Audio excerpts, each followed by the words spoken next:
Olá. Em 84, a indústria nacional empregava 1/3 dos trabalhadores brasileiros e atualmente esse número caiu praticamente pela metade. Um sinal nítido de que o setor está em crise e para reverter esse quadro, o governo federal lançou o Plano Brasil Maior. Um pacote de medidas que será em breve apreciado aqui pelo Congresso Nacional. Para falar sobre o assunto, nós vamos conversar agora com a senadora Ana Amélia. Ela que já trouxe, inclusive, ao debate da Casa, a questão da desindustrialização do país. Fez um alerta sobre isso, não é isso, senadora? É verdade. Aliás, foi o tema recorrente no primeiro semestre legislativo e iniciou este segundo da mesma maneira. Felizmente, como você disse, por que aconteceu esta queda violenta e brutal do número de empregos da indústria brasileira? A raiz de tudo está na sobrevalorização do real frente ao dólar. Além do que nós temos um custo de produção muito elevado comparativamente aos nossos concorrentes do Mercosul. Nós temos taxa de juros maiores, nós temos uma tributação muito maior e nós temos uma logística deficiente. Isso tudo é o custo Brasil. Exatamente, isso tudo é Brasil. Agravado pelo câmbio sobrevalorizado, que nos últimos 12 meses a moeda brasileira teve um aumento, uma valorização de 12% frente ao dólar. Quer dizer, encarece. E para um país que é exportador, isso inibe, porque na hora que converte dos dólares para os reais, o industrial recebe pouco. O custo de produção na China, que é hoje o grande concorrente, é o grande, digamos, bagunçador de todo o sistema comercial, não só mundial, do Brasil, mas aqui na América do Sul também. Hoje a China é tem a maior relação comercial com o Brasil, tem a maior relação comercial com a Argentina, que começou a reverter a posição no relacionamento comercial com o Brasil. Hoje, veja só uma coisa incoerente, o Brasil com a riqueza que tem na produção de algodão, de confecções, de uma tecnologia, de designer, nós estamos importando biquíni, nada mais Brasil do que biquíni, é de rir, biquíni da China.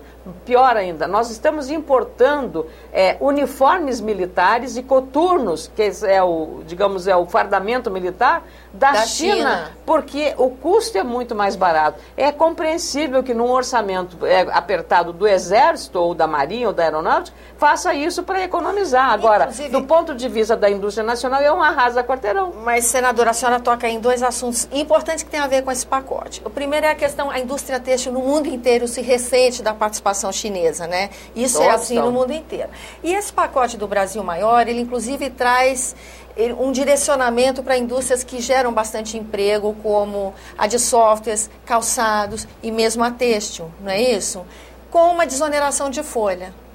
A senhora não acha que essas medidas que vieram no pacote, elas estão muito direcionadas e pontuais? Quer dizer, se a gente conseguisse resolver o custo Brasil e desonerasse algumas questões como folha de pagamento para todo o setor industrial, isso não seria mais produtivo?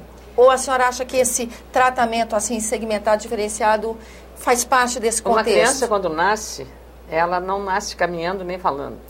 Uma criança começa a balbuciar lá aos 8, 10 meses, 1 ano.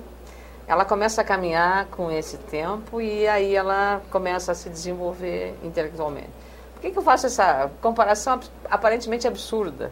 É que eu, sendo de um partido que, mesmo estando na base do governo, eu tenho dado um crédito de confiança, porque como eu venho cobrando muito isso, eu tenho que ter coerência de aceitar, pelo menos, de que isto é o primeiro passo que a Dilma está dando no sentido de corrigir um gravíssimo problema, que é o da desindustrialização, que é arrasar, como nós já tivemos no passado recente com a indústria de brinquedos, por exemplo, que foi a primeira grandemente afetada. Depois nós tivemos problema com a Argentina, com o setor de bens da chamada linha branca, eletroeletrônicos, eletrodomésticos. E aí, o governo veio na crise, no roldão da crise, e estimulou com uma desoneração de IPI e foi a demonstração clara de que quando você reduz, desonera o custo barateia e o consumidor brasileiro que está empoderado porque ele está ganhando mais, o poder aquisitivo aumentou, então houve um aumento e uma oxigenação da indústria brasileira no mercado interno, que é fantástico. E por que todo mundo está de olho nesse mercado brasileiro? Não por causa dos nossos belos olhos, do nosso carnaval, do nosso futebol, tá? Porque esse mercado realmente é muito grande. Tem demanda aqui. Tem demanda aqui. E por que tem tantos milhares de brasileiros indo para os Estados Unidos, indo para a China, indo para visitar, indo para a Europa agora nas férias de julho?